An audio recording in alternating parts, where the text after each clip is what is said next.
अस्सलामुअलैकुम of camera stories के एक न्यू एपिसोड के साथ मैं हूं मजहर मलिक। लाहौर जाने की तैयारियों में हूं। रिकॉर्डिंग का सिलसिला कंप्लीट हो चुका है। अभी भी एक दोस्त की तरफ मिलने के लिए आया हुआ हूं। बहुत से प्रोग्राम रिकॉर्ड किए हैं, मुझे सभी बहुत अच्छे लगे।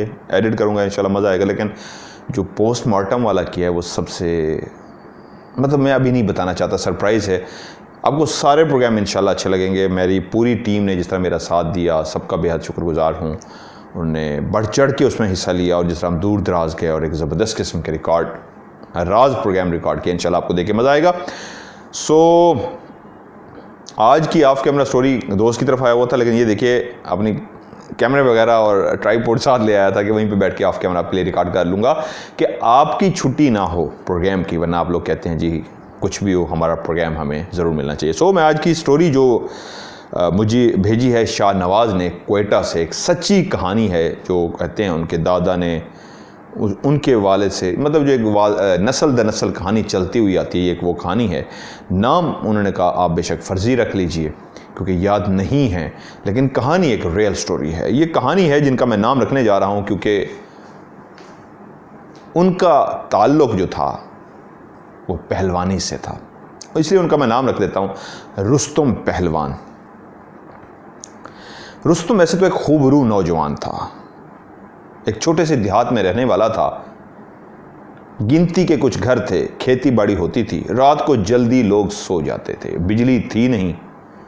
ख़वातीन कभी दिन को कभी शाम को टोलियों की सूरत में जाती, घड़े सरों पे रखे होते और साइड पे बना हुआ, थोड़ा सा उस देहात से साइड पे बना हुआ जो कुआं सा था, वहाँ कुएं पे जाती, पानी ऊपर खींचती, अपने घड़ों में डालती, सरों पे लादती और घर जाती।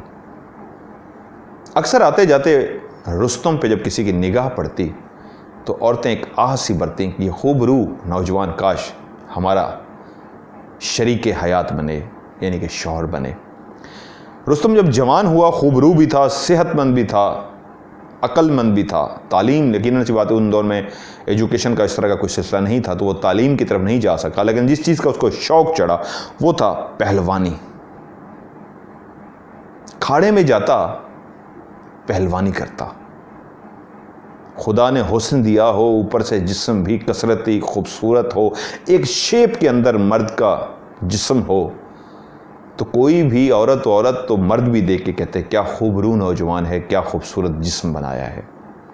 और इस जिस्म के सिर्फ चर्चे इसलिए दूर दराज फैल गए कि जब मुकाबले होने शुरू हुए तो उस रुस्तम को अल्लाह ताला ने इतनी ताकत अता की कि जब भी वो अपने हरीफ के साथ लड़ता तो कुछ ही मिनट्स के अंदर उसको उठा के चारों शानों इस तरह चित करता कि लोग तारीफ़ किए बिना न रह सकते। जिसकी शक्ल से आंखें हटती नहीं, जिस्म भी कसरती वर्जिश से खूबसूरत है, वो ताकतवर भी इतना है कि उठा के पटक देता और जीत जाता। ढोल पे लोग भंगड़ा डालते, रुस्तम को कंधों पे उठा लेते कि ऐसा तोहफा दिया खुदा ने उनको रुस्तम की शक्ल में। ये चर्चे दूर दूर गाँव में जब फैले, वहीं के नौजवान जो अपने कसरती जिस्म पे, अपने खूबसूरत जिस्म पे नाज रखते थे, वो आते ना सिर्फ रुस्तम को देखते बल्कि रुस्तम को मुकाबला भी, चैलेंज भी कर देते मुकाबले का।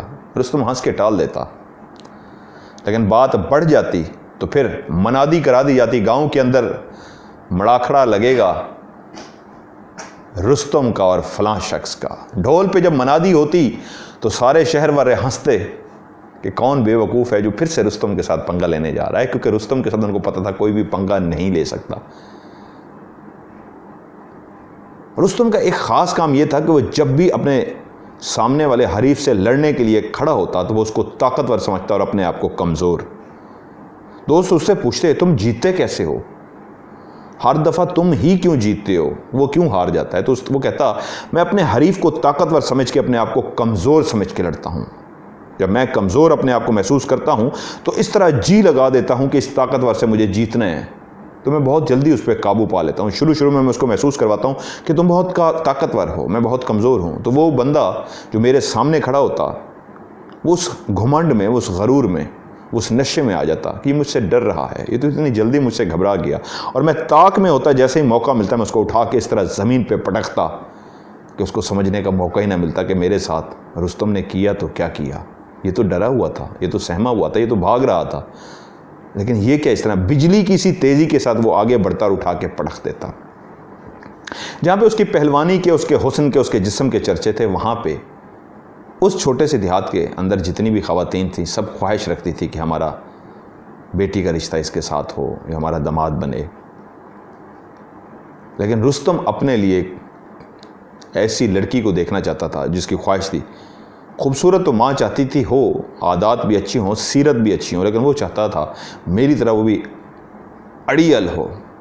यानी कि जिस तरह वो पंजाबी में कहते हैं मुठियार कहते हैं, नहीं उसको पंजाबी में कहते हैं अल्लड़ मुलियार, अल्लड़ मुठियार, शायद अगर गलत वर्ड नहीं बोल रहा। तो वो कहते हैं कि वो एक मतलब वो बॉडी बिल्डर तो नहीं होती, अल्लड़ मुठियार जो होती है वो यूं निकलता कद होता है और वो लाचा पहनती है तो यूं लंबा सा कद होता है उसका और लगती है कि कोई वाकई अल्लड़ मुठियार है।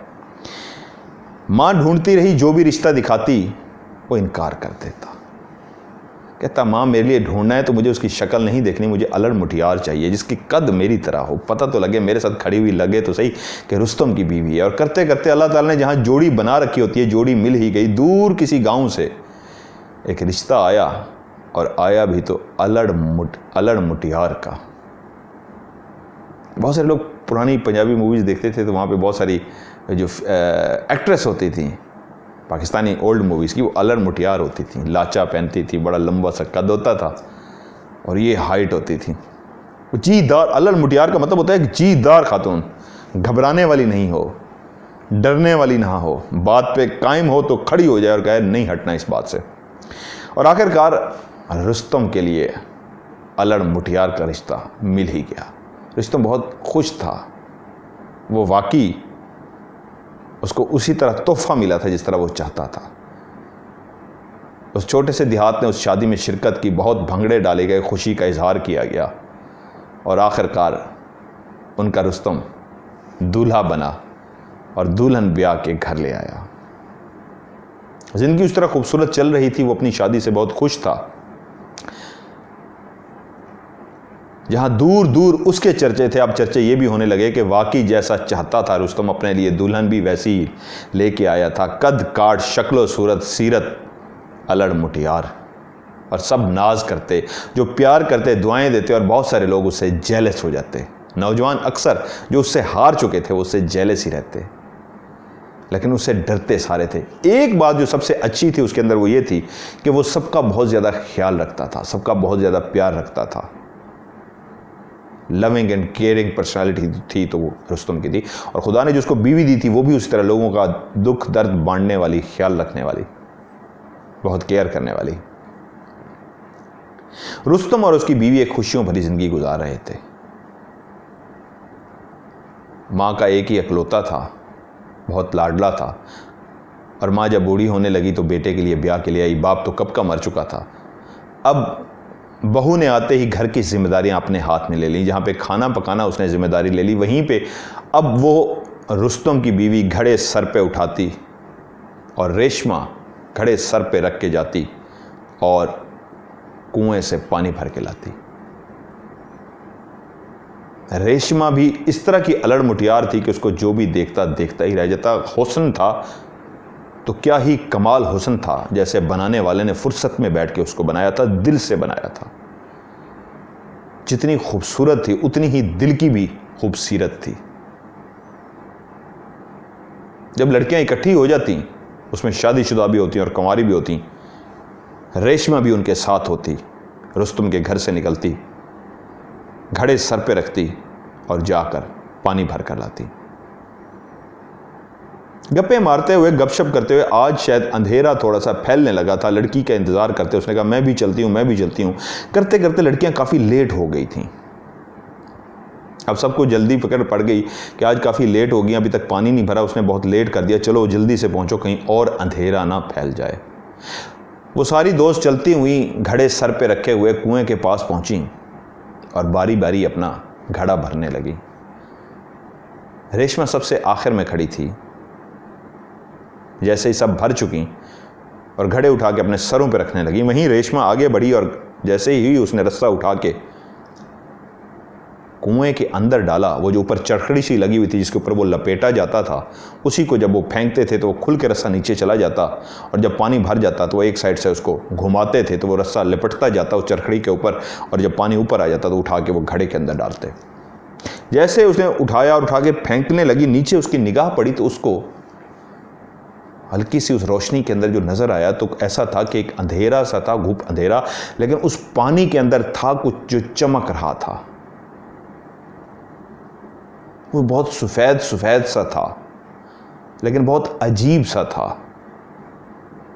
वो एक लम्हे को चौंकी, उसने गौर से नीचे देखा कि ये क्या है मैं देख रही हूँ, कहीं ऊपर से चांद तो नहीं है। लेकिन वो हैरान हुई, अभी अंधेरा भी नहीं फैला कि चांद आ गया। और फिर उसके जहन में आया, हो सकता है चांद का अक्स तो पानी में आता है, लेकिन वो चांद नहीं था। जब उसने थोड़ा सा गौर से देखा तो वो बहुत भयानक सा था। अभी वो उस पर गौर कर ही रही थी कि उसको लगा कि पीछे कोई खड़ा है। उसने मुड़ के देखा तो उसकी दोस्त उसको कह रही थी, जल्दी भी करो, क्या देख रही हो। तो एकदम से चौंकी और वापस मुड़ के देखा तो उस जगह पे कुछ भी नहीं था। मुस्कुरा पड़ी, शायद मेरा वहम है या पता नहीं क्या देखा। उसने उसको बाल्टी को पानी के अंदर डाला, उसको भरा, अपने घड़े भरे और घर को चल पड़ी। रास्ते में जाते हुए एकदम उसके जहन में ख्याल ज़रूर आया, ये कौन था, ये क्या था। भूल गई। 2-3 दिन आराम से गुजरे। फिर एक दिन वो अपनी सहेलियों के साथ वहाँ पे पानी भरने के लिए गई, और जैसे ही उसने वो बाल्टी डालने के लिए पकड़ी तो वो जो एक अजीब सा चेहरा, अजीब सा अक्स, वो अजीब सी रोशनी उसके दिमाग से निकल चुकी थी, आज उसी जगह पे फिर मौजूद थी। अब उसने बाल्टी को अपने हाथ में थाम लिया और सोचने लगी कि आज भी वहम है या वाकई कोई मौजूद है। वहाँ पे कोई मौजूद था, उसका वहम नहीं था। उसने गौर किया तो वो एक चेहरा सा था, एक ऐसा अजीबो गरीब सा चेहरा जिसकी बहुत बड़ी बड़ी गोल सी आंखें थीं। ये वाला पूरा हिस्सा जो उसका फेस का था वो चमक तो रहा था, लेकिन था काला स्याह, लेकिन फिर भी उसमें से रोशनी थी। और हैरत की बात ये थी, उसके पूरे जिस्म के ऊपर बाल ही बाल थे।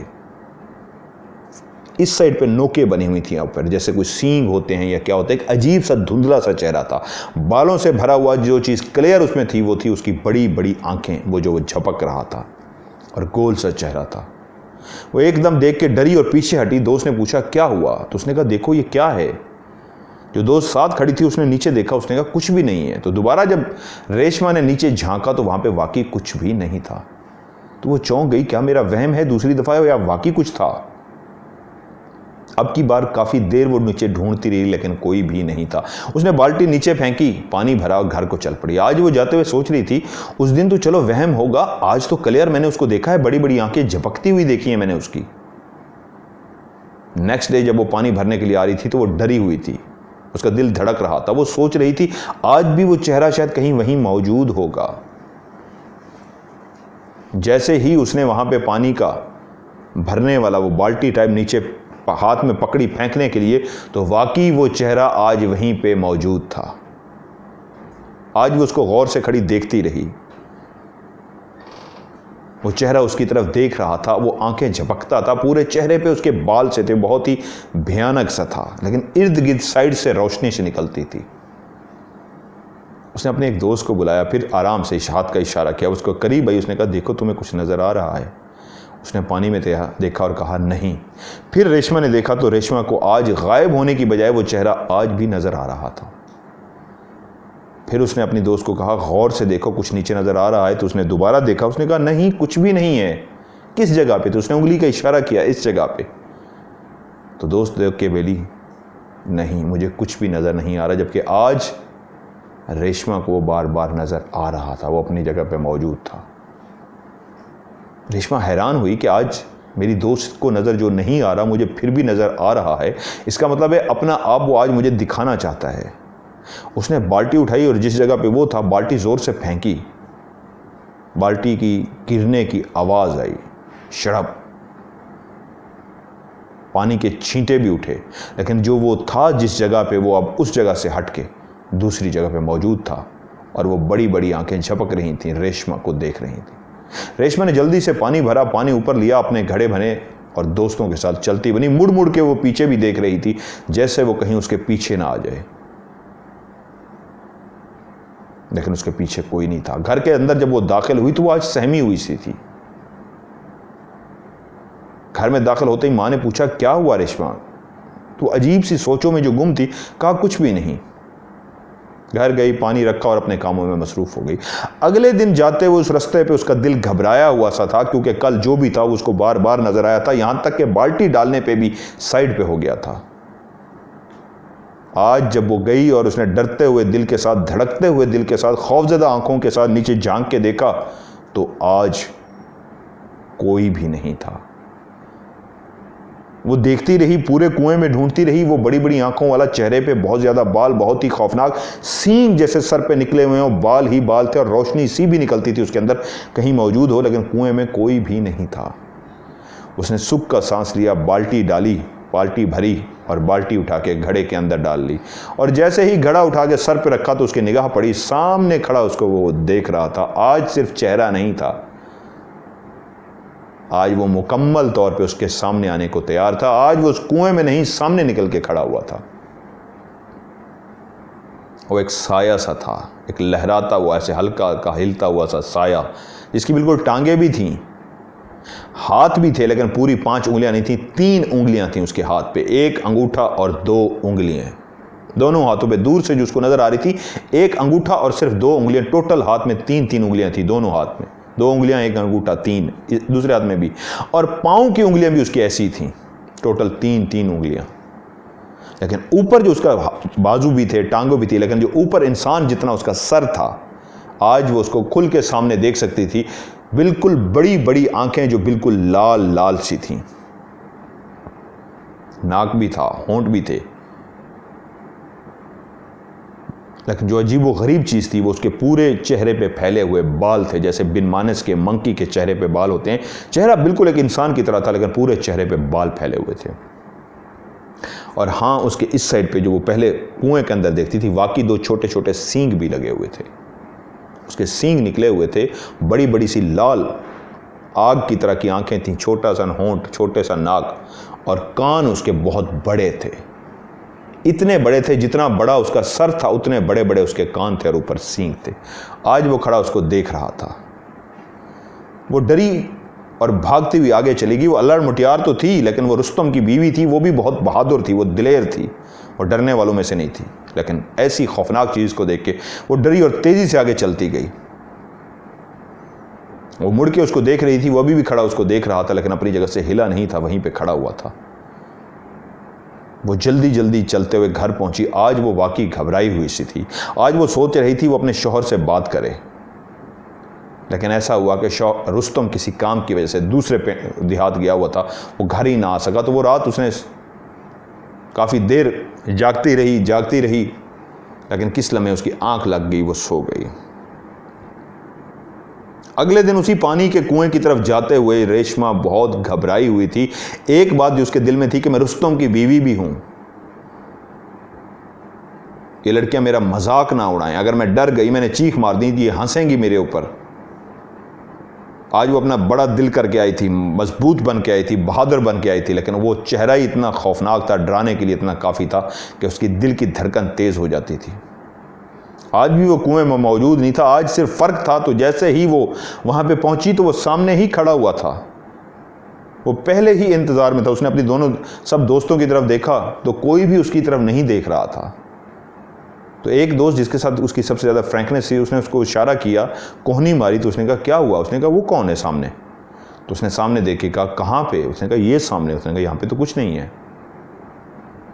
तो वो एक लम्हे में समझ गई वो जो भी था वो सिर्फ उसे दिखाई दे रहा था और किसी को भी दिखाई नहीं दे रहा था। उसने कहा अगर मैं घबराऊंगी, चीख मारूंगी, डरूंगी तो ये सब मुझ पे हंसेंगी, क्योंकि वो सामने तो खड़ा है लेकिन किसी और को क्योंकि नजर नहीं आ रहा, तो मुझे अपने आप पर कंट्रोल करना है। उसने पानी भरा और पानी भरकर जैसे ही वो मुड़ी तो आज वो उसके पीछे आने को तैयार था। वो अपनी जगह से हिला और उसने जब मुड़ के देखा तो वो उसके पीछे पीछे आ रहा था। रेशमा ने कोशिश की वो जल्दी से चलती हुई लड़कियों के आगे आगे चली जाए ताकि जो आने वाला है वो उसके पीछे ना आ सके। ऐसा ही हुआ। रेशमा चलती हुई तो आगे चली गई, लेकिन उसका चेहरा जो परेशान हो चुका था, घबरा चुका था, जब वो मुड़ के पीछे देखती तो उसको पीछे आता हुआ नजर आता कि अभी भी उसके पीछे आ रहा है। वो तेज़ कदमों से चलती चलती घर की तरफ बढ़ी और सारी नोट कर रही थी कि रेशमा को क्या हुआ आज। यहाँ तक कि आवाज़ देने पे मजबूर होगी, रेशमा भाग क्यों रही हो, क्या हुआ है तुम्हें।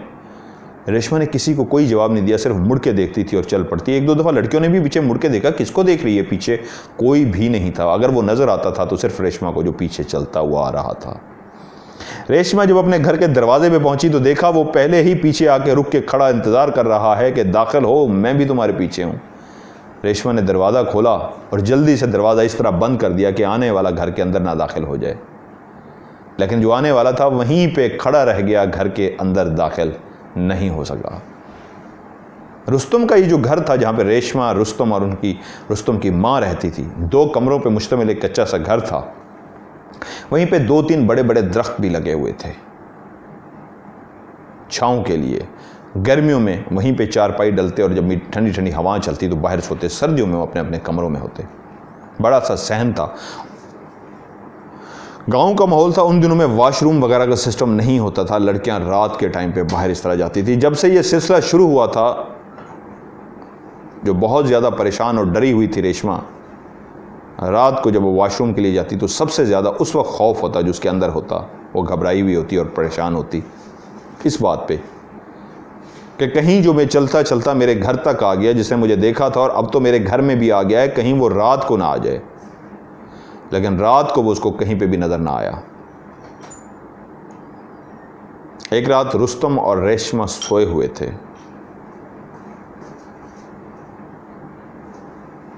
रेशमा की आंख खुली।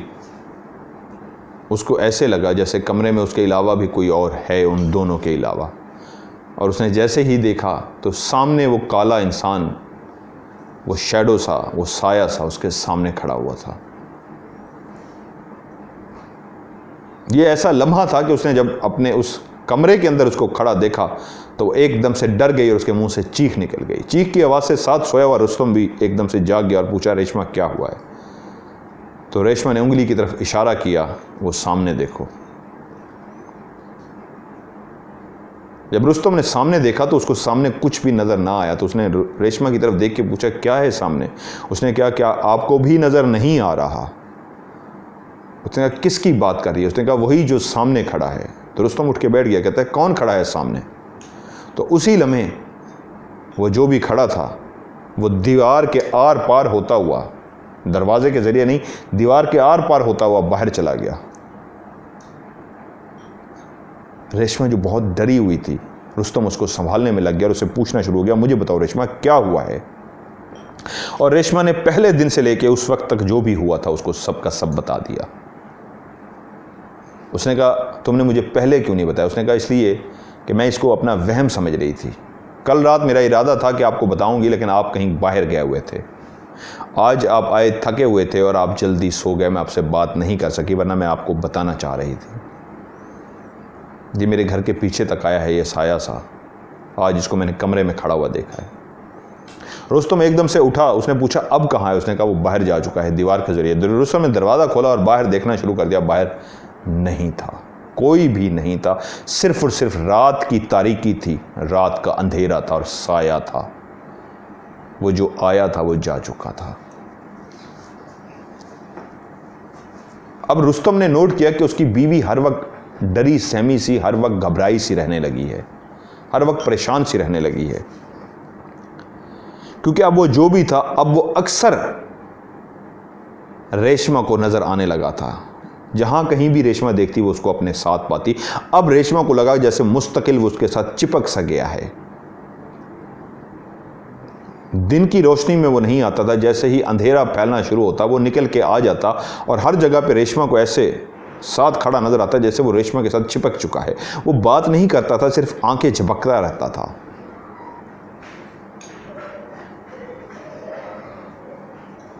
और फिर रेशमा जो पहले ही बहुत परेशान थी, घबराई हुई थी, उसने ये बात अपने शौहर से बताई कि अब वो हर वक्त मेरे साथ रहने लगा है। एक रात रुस्तम आंखें बंद करके लेटा हुआ था, लेकिन वो जाग रहा था, इंतज़ार कर रहा था, क्योंकि बीवी ने बताया था अब वो हर रात डेली रात के टाइम वो आता है। फलूदा बैठे खा रहे हैं कभी बाबा अकेले। अब क्योंकि वो रोज़ रात को वहाँ पे आना शुरू हो गया तो रुस्तम उस रात को वहाँ पे लेटा इस इंतज़ार में था कि बीवी उसको हाथ टच करे और वो जाग जाए, आज वो उससे मुखातिब हो सके। और ऐसा ही हुआ जब बीवी ने उसके बाजू पे हाथ रखा, जो पहले से ही बीवी को कह के लेटा था कि जैसे ही वो तुम्हें नज़र आए तुम्हें बोले बगैर अपना हाथ उठा के मेरे इस तरह हाथ पे टच करना, मैं समझ जाऊंगा कि वो आ चुका है। और जब बीवी ने हाथ रुस्तम के हाथ पे रखा तो एकदम ने रुस्तम ने आंखें खोली और वो जगह जहाँ पे वो खड़ा होता था उस तरफ देखा तो उसको कोई भी नज़र ना आया। तो रुस्तम एकदम से मुखातिब हुआ, तू जो भी है मैं तुझसे बात करना चाहता हूँ, मेरे सामने आ, मुझसे बात कर। तू डरता किससे है? तू एक औरत ज़ात को डरा रहा है, तेरे अंदर इतनी ताकत है तो आ एक मर्द के बच्चा बन, एक मर्द से लड़। औरत तो वैसे ही कमज़ोर होती है, तो औरत को डरा रहा है, मुझे डरा, मेरे सामने आ, मुझे बता तू चाहता क्या है।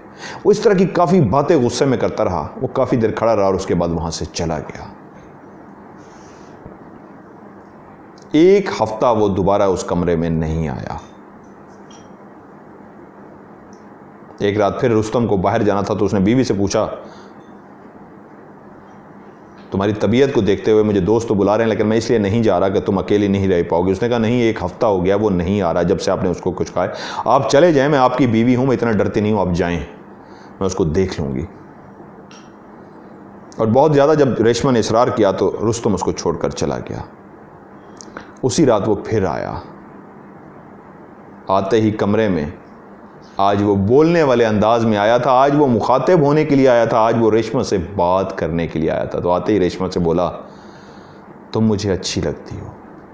रेशमा जो पहले ही घबराई हुई थी, डरी हुई सी थी उससे जो साया सा चिपका हुआ था उससे, आज जब वो सोई हुई थी तो किसी चीज़ की जब एहसास दिलाया किसी चीज़ ने, तो वो वैसा लम्हा था जब रेशमा के बाजू को आज किसी ने छुआ था और रेशमा को ऐसे लगा जैसे उसके बाजू पे आग सी लग गई है। इतना गर्म था वो 3 उंगलियों वाला हाथ कि उसको महसूस हुआ कि उसके जिस्म के अंदर आग लग गई है। वो एकदम से छलांग मार के उठ के बैठी तो देखा जिसने उसके बाजू पे हाथ रखा था वो 3 उंगलियां थीं। आज वो बिल्कुल उसकी चारपाई के साथ खड़ा था और आज वो उससे बोलने के लिए, मुखातिब होने के लिए आया था। रेशमा जैसे ही खौफ से उठ के बैठी तो वो बोला, तुम मुझे अच्छी लगती हो, तुम मेरे दिल में समा गई हो, मैं तुम्हें चाहता हूं, मैं चाहता हूं तुम मेरे साथ यहां से दूर चली जाओ, मैं तुम्हें बहुत प्यार करता हूं। रेशमा एकदम से गुस्से में आई और जो कुछ वो बोल सकती थी उसने उसको सुना दिया कि तुम निकल जाओ मेरे घर से, तुम चाहते क्या हो। और ऐसी बहुत सारी बातें जो एक औरत ज़ात कर सकती है। उसने कहा, तुमने मेरा जीना हराम कर रखा है, तुम्हें खुदा का खौफ नहीं है, तुम जो भी हो, मैं एक शादीशुदा औरत हूं, तुम मुझे इस तरह के अल्फाज कह रहे हो, यहां तक कि तुम मेरे कमरे में आके खड़े हो, निकल जाओ मेरे कमरे से, मैं नफरत करती हूं, मुझे डर लगता है तुमसे। उसने कहा, डरो नहीं, मैं तुम्हारे लिए रूप भी धार सकता हूं। और उसी लम्हे उसने खड़े होकर वहां पे जो अपना रूप धारा तो एक खूबसूरत सा शहजादा, एक खूबसूरत सा गबरू जवान, ऐसा खूबसूरत नौजवान जो रुस्तम से भी ज़्यादा खूबसूरत था, वो एक इंसान का रूप धार के उसी जगह पे खड़ा हो गया। उसने कहा, अब बोलो, अब मैं तुम्हें कैसा लगा। रेशमा ने अपनी आंखें बंद की और कहा, दफ़ा हो जाओ मेरे कमरे से, तुम्हें जुर्रत कैसे हुई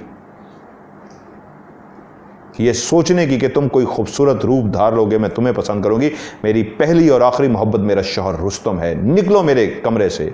और इस तरह हिस्ट्रियाई कैफियत में वो चीखना शुरू हो गई कि साथ वाले कमरे में लेटी हुई रुस्तम की मां जाग गई। उसकी मां को आता देख के वो तेजी के साथ कमरे से निकला और बाहर चला गया, ये कहता हुआ, तुम्हारा ये जो दरख्त है यही मेरा बसेरा है, यहीं रहता हूं मैं, तुम्हें लेके जाऊंगा, तुम्हारे बगैर नहीं जाऊंगा। और जल्दी से जब रुस्तम की मां आई तो उसने देखा रेशमा एक हिस्ट्रियाई कैफियत में चीखो पुकार कर रही है। वो आते ही परेशान हुई और रेशमा की आवाज़ें देने लगी। जब रेशमा को होश आया तो उसने देखा सास आई है, रुस्तम की मां आई है। तो उसने कहा, जी माँ जी। उसने कहा, क्या हुआ है? उसने कहा, माँ जी मैं शायद कोई बुरा ख्वाब देख रही थी, डर गई थी। उसने कहा, इसलिए मैं बेटे को कहती होती हूँ कि तुम्हें छोड़ के ना जाया करे, क्योंकि तुम माँ बनने वाली हो और ऐसी हालत में उसको नहीं तुम्हें छोड़ के जाना चाहिए, ना ही तुम्हें इस तरह की कैफियत करनी चाहिए जिस तरह तुम कर रही हो। ये बच्चे के ऊपर असर हो सकता है। और वो उसके साथ बैठ गई, उसकी बालों में उंगलियां फेरने लगी, प्यार से उसके साथ बातें करती रही। और रेशमा बार बार मुड़ के उस दरवाजे की तरफ देखती रही जहाँ से वो गया था कि कहीं दोबारा तो नहीं खड़ा हुआ था। तो अब वहाँ पे कोई नहीं खड़ा हुआ था। हाँ, अब एक एड्रेस मालूम हो गया था, एक घर का रास्ता पता वो बता गया था, पता कि वो जो दरख्त है उस घर का, वहाँ पे मैं रहता हूँ।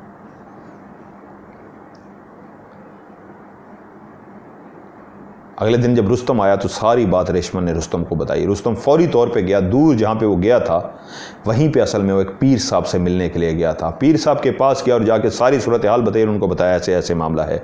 तो पीर साहब को वो लेके अपने घर में आया। पीर साहब ने सारे घर के अंदर पढ़ाई की और कहा मैं इस तरह का दायरा खड़ा कर देता हूँ, मेरी इतनी ताकत नहीं है, ये बहुत ताकतवर है, इसको दरख्त से मैं निकाल दूँ, मैं ये ज़रूर कर सकता हूँ। मैं इस दरख्त के इर्द गिर्द इस तरह दायरा खड़ा लगाता हूँ, ये उड़ के आके बैठ जाएगा, सहन में दाखिल नहीं हो सकेगा। बस एक काम ज़रूर करना, ये माँ बनने वाली है, इसको अकेले मत छोड़ना। अब कोशिश ये करना ये अभी बाहर भी ना जाए, जब तक ये माँ नहीं बन जाती इसको इस घर की चार दीवारी से ना निकलने देना। अगर ये इस घर की चार दीवारी से निकल गई तो वो ज़रूर इसको अभी नुकसान पहुंचा देगा। मेरी ताकत इतनी है, मेरे अंदर इतनी हिम्मत है कि मैं उसको इस घर के अंदर तक कैद कर सकता हूं कि इस घर के अंदर वो नहीं आ सकेगा, बाहर ज़रूर रहेगा। लेकिन अगर रेशमा बाहर चलेगी माँ बनने से पहले तो वो नुकसान पहुंचा देगा, इसका बच्चा भी सह कर सकता है। और यही हुआ। रुस्तम ने बाकी जितने भी दिन थे, रुस्तम अपनी बीवी की केयर करने में लग गया। उसने अपनी बीवी को बाहर नहीं जाने दिया। उसने कई दफ़ा सोचा कि इस दरख्त को काट दे, लेकिन क्योंकि पीर साहब मना कर गए थे कि इस दरख्त को काटोगे तो ये बहुत नुकसान पहुंचाएगा। इस दरख्त पे ये अकेला नहीं रहता, इसके बच्चे भी रहते हैं। इसका कबीला है जो ऊपर इस दरख्त पे आबाद हो चुका है। अगर तुम ये परहेज करते रहोगे तो ये तुम्हें कभी भी नुकसान नहीं पहुंचा सकता, लेकिन ये रूल तुमने तोड़ दिए तो फिर ये शायद नुकसान पहुंचाएगा। रुस्तम ने अपनी बीवी की बेइंतहा केयर की, यहाँ तक उसको बाहर भी नहीं जाने दिया। और आखिरकार वो दिन भी आ गया जब रुस्तम एक बच्ची का बाप बन गया। एक चांद सी बेटी रेशमा और रुस्तम को अल्लाह ताला ने अता की। वो माँ और वो बाप बन गया। रुस्तम उस दिन बहुत खुश था। मिठाई बांटी गई। रुस्तम पहलवानी तो कर ही रहा था, वो मुकाबले उसके चल ही रहे थे, वो जीत का जश्न तो लोग मना ही रहे थे। लेकिन अब लोग एक और जश्न मना रहे थे, रुस्तम के बाप बनने का। रुस्तम के यहाँ एक चांद सी बेटी आई थी। उस मेहमान को वेलकम करने के भंगड़े और जश्न मनाया जा रहा था। एक हफ्ता तक जश्न मनाते रहे। रेशमा के अंदर अब भी एक धड़का सा लगा रहता था, उस दरख्त की तरफ देखती थी, लेकिन अभी वो बाहर नहीं जाती थी। वक्त गुजरता रहा, यहां तक कि दोनों मियाँ बीवी उस दरख्त को भी आहिस्ता आहिस्ता भूल गए और उसको भी भूल गए, क्योंकि पीर सब जाते हुए ऐसा बहुत कुछ करके गए थे कि वो फिर दोबारा से नजर नहीं आया था। और वो कह गए थे कि अब वो नहीं आएगा। हाँ, जब रेशमा माँ बन चुकेगी, जो भी अल्लाह ताला उसको औलाद अता कर दे, उसके बाद वो ये पढ़े और उसके बाद बाहर जाए। रेशमा माँ बन गई, नॉर्मल हो गई, वो बाहर जाती, पढ़ के जाती, लेकिन अब उसका उससे वास्ता कभी नहीं पड़ रहा था। एक रात उसकी दोस्त ने उसे कहा, कल तुम मुझसे अलग में मिलना, मुझे तुमसे कोई बहुत ज़रूरी बात करनी है। वो परेशान सी हुई और कहा, क्या बात है? वो अगले दिन दोस्त के पास पहुंची, रात को टाइम। उसने पूछा अलग से, क्या बात है? उसने कहा, ऐसा ऐसा कोई साया है, ऐसा ऐसा। वही हुलिया जो उसका था उसने पूरा खींचा और कहा, वो हमारे घर आया था, मैं नहीं जानती वो कौन है, मुझे नहीं वो पता कौन है, लेकिन उसने आके जो मुझसे बात कही है, मैं घबरा गई हूँ। मैंने उसको पहले अपना वहम समझा, फिर मैंने सोचा पता नहीं तुम्हारे साथ इसको शेयर करूँ या ना करूँ। तो रेशमा ने पूछा, बोलो क्या हुआ है? तो उसने कहा, वो मुझे कह के गया है, रेशमा से कह देना। वो बहुत ही भयानक सा था, उस तरह की इसकी आंखें थीं, इस तरह का उसका चेहरा था, चेहरे पे बाल थे, सींग से थे, 3-3 उंगलियां थीं उसकी। और वो मुझे सिर्फ इतना कह के गया, रेशमा से कह के देना, या तो अब वो अपनी बेटी मुझे दे दे या मैं रेशमा को साथ ले जाऊंगा। ये कह के वो चला गया है। जब वो पहली दफ़ा उसने मुझे कहा है, तुम उसको अपना वहम समझो, मैंने तुम्हें उसको ये बात नहीं बताई। जब वो दूसरी दफ़ा आके सेम उसने मुझे कहा कि तुम्हें जो कहा था रेशमा को कह देना, तुमने क्यों नहीं कहा? अब की बार तुमने ना कहा तो मैं तुम्हें नुकसान पहुंचा दूंगा। तो मैं घबरा गई हूँ, मैं डर सी गई हूँ, तुम्हें इसलिए कहने आई हूँ। मुझे नहीं पता वो कौन है, वो क्या चीज़ है, मैं उसके बारे में नहीं जानती, लेकिन दूसरी दफ़ा मुझे ये कह गया है कि रेशमा उससे कहना अब वक्त आ गया, या मैं तुम्हें साथ ले जाऊँगा या तुम्हारी बच्ची को साथ ले जाऊँगा। रेशमा ने जब ये बात सुनी तो वो दौड़ती हुई अपने घर से गई, बच्ची को उठा के सीने से लगा दिया। शौहर घर में दाखिल हुआ, देखा बीवी आज फिर घबराई हुई है, चेहरे का रंग उड़ा हुआ है, बहुत ज़्यादा परेशानी में है। शौहर ने पूछा क्या हुआ? बीवी रोना शुरू हो गई। रुस्तम बोला बताओ रेशमा क्या हुआ? वो और ज़्यादा रोना शुरू हो गया। उसने कहा, रुस्तम ने कहा रेशमा तुमसे पूछ रहा हूँ, बोलो क्या हुआ? तो वो बोली, आज उस मनहूस ने फिर पैगाम भेजा है, वो मुझको मेरी बेटी से दूर ले जाएगा या मुझे दूर ले जाएगा। मैं अपनी बच्ची को कहीं पे भी नहीं जाने दूंगी, मैं इसको अपने आप से जुदा नहीं करूंगी।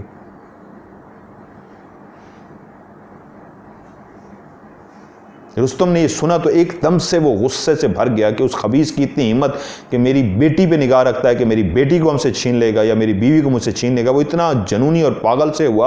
वो जो पीर साहब ने जितने कायदे कानून बताए थे कि ये नहीं तोड़ने, वो सारे तोड़ता हुआ उसने घर में कुल्हाड़ा उठाया और जाके दरख्त को काटना शुरू कर दिया, जिस दरख्त के ऊपर उसके बच्चे और वो रहता था। रेशमा उसको चीख चीख के कहती रही कि ऐसा मत करो, हमें पीर साहब ने मना किया। उसने कहा मैं इसको नहीं छोड़ूंगा, मैं इस दरख्त को ही, इस घर को ही, मनहूस को ही काट दूंगा, जो फिर हमारी एक हंसती पड़ती, इतना अरसा ये गायब रहा, हमारी ज़िंदगी में जो परेशानियां थी ख़त्म हो गई थी इसकी वजह से, फिर इस मनहूस की वजह से आज फिर मेरी बीवी डर रही है, ये मेरी बेटी के बारे में इस तरह कह रहा है। जब वो ज़्यादा शदीद गुस्से में आया तो कुल्हाड़ा उसने साइड पे फेंका, मट्टी का तेल उठाया और दरख्त के नीचे जाके इस तरह फेंकना शुरू हो गया जैसे वो दरख्त को आग लगाना चाहता हो। हैरत की बात यह थी कि वो मट्टी का तेल फेंक के जब वो आग लगाता था तो दरख्त को आग नहीं लगती थी। वो जितना कोशिश करता था वो आग नहीं लगती थी। तो वो समझ गया कि वो खबीस इस दरख्त को आग नहीं लगाने दे रहा। उसने फिर से कुल्हाड़ा उठाया और दरख्त को काटना शुरू कर दिया। वो जितना जोर लगा सकता था, क्योंकि वो एक पहलवान था, नामवर पहलवान था, और उतनी ताकत के साथ दरख्त को काटना शुरू हो गया। यहां तक कि काटते काटते काटते वो लम्हा आ पहुंचा जब पूरा का पूरा दरख्त वहां से गिरा और घर के सहन के अंदर आके गिर गया। शायद जो रूल टूट गया था वो ये था, जो इस घर के अंदर नहीं आ सकता था, पीर साहब कह के गए थे कि ऊपर वाला हिस्सा है जहां पे वो रहेगा, आएगा जाएगा इस दरख्त के ऊपर तो ऊपर से ही आएगा, नीचे से नहीं आ सकता। नीचे मैंने पूरे घर को बंद कर दिया है, दायरा कड़ा लगा दिया है, ऊपर वाला हिस्सा उसका है। लेकिन वो शायद गलती ये कर बैठा था, उस दरख्त को काटने की वजह से ऊपर वाला हिस्सा ही खुद ब खुद घर के सहन के अंदर गिर गया था। तो वो दायरा कड़ा जो उस घर के अंदर लगा हुआ था वो टूट चुका था, क्योंकि वो खबीस अब घर के अंदर आ चुका था। उसी लम्हे जो मंजर रुस्तम ने देखा तो उस कमरे को आग लग चुकी थी, उस कमरे में जहां पे उसकी बेटी थी। रेशमा पागलों की तरह भागती हुई सीधी अंदर गई और जाके उसने अपनी बेटी को उठा लिया। अब पूरा कच्चा सा कमरा आग की लपेट में आ चुका था। रुस्तम आगे बढ़ने की कोशिश करता, आग और भड़क जाती। नजर कोई भी नहीं आ रहा था सिवाय इसके कि कमरे को आग लगी हुई थी।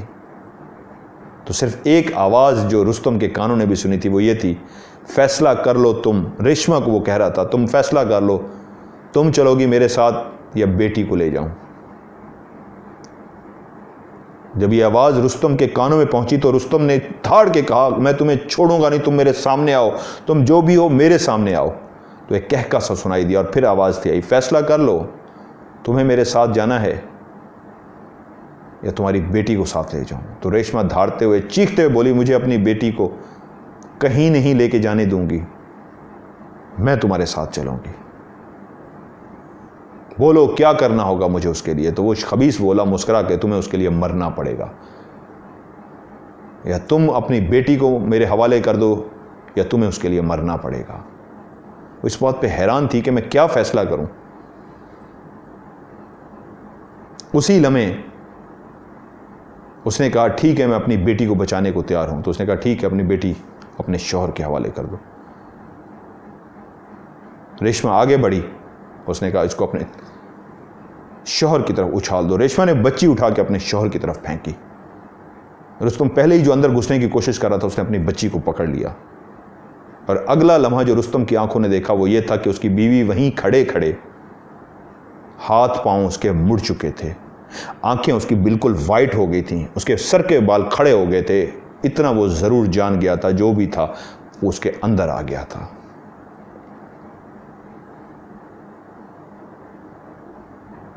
उसकी मां रुस्तम की माँ जो दूसरे कमरे में थी, जब वो आग लगा था वो भी बाहर भाग के बाहर आ गई। लेकिन ये सब कुछ इतना जल्दी हुआ था, रुस्तम ने माँ को अपनी बेटी पकड़ाई और आग बुझाने की कोशिश करने लगा। लेकिन जैसे ही पानी भर के लाया तो ये लम्हा ऐसा था कि आग खुद ब खुद बुझ चुकी थी।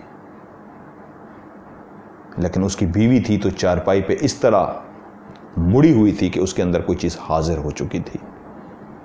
रात सारी वो अपनी बीवी के पास बैठा रहा, लेकिन बीवी की हालत नॉर्मल नहीं हुई, वो तड़पती रही मुड़ी हुई हालत में। सुबह वो भाग के गया, पीर साहब को तो लेके आया, लेकिन पीर साहब ने कहा बहुत देर हो चुकी है, वो जो भी था वो इसके अंदर आ चुका है, अब जाएगा तो इसको मार के जाएगा, इसको छोड़ के नहीं जाएगा। उसने बहुत पीर साहब की मिन्नतें तरले किए कि किस तरह मेरी बीवी को बचा लें। उसने कहा मैंने तुम्हें कहा था मैं दोबारा आऊँगा, एक अमल करूँगा, लेकिन इस दरख्त को मैंने दायरा कड़ा लगा दिया कि था कि ऊपर वाले हिस्से में आएगा, नीचे नहीं आ सकेगा। लेकिन तुम क्योंकि तुमने दरख्त को काटा और ख़ुद से उसको अंदर ले आए हो, इसलिए ख़ुद ही तुमने उसको रास्ता दिया घर के अंदर। दूसरा क्लिप तो नहीं है?